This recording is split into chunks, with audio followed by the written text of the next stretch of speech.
You have attributed to a book called Mind Wandering. Could you tell us a little bit about that? Well, I really didn't start out with writing about mind wandering as such. A topic which I've been preoccupied with for some time is that of self-control and self-regulation. There are trends within psychology and also within meditative techniques that are very concerned with how shall we control ourselves, how shall we regulate ourselves, what shall we do to, have positive thoughts, have no negative feelings. I mean, there's lots of techniques, there's lots of therapies which are really focused on this.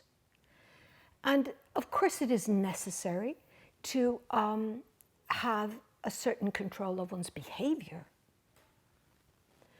But that doesn't mean that you also have to control what is on the inside, your thoughts and feelings. So my concern has been actually the freedom of thought. What became of the freedom of thought? We have the freedom of speech, but how can you have a freedom of speech if you don't have a freedom of thought? What is it?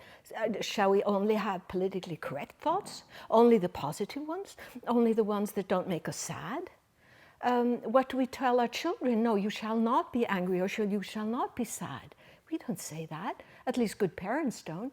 You say, well, you can be as angry as you like. You can, that's all right, be angry, but don't hit Simon. So there's a major difference, of course, between our behavior and what's on the inside.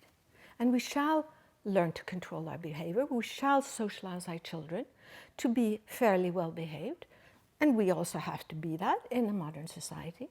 But that doesn't mean that we have to do all this mind control and thought control and control our emotions and not feel what we are feeling and supposed to be feeling something else.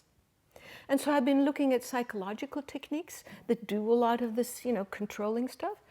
And I also looked at meditative techniques.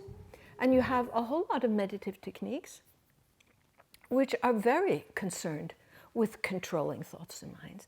But you also have meditative techniques which are more, which let the thoughts roam freely.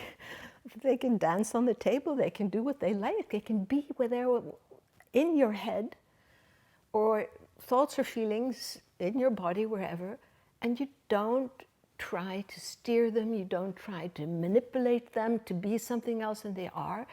They can be what they are. You don't bother too much. It's not of that concern. They are what they are.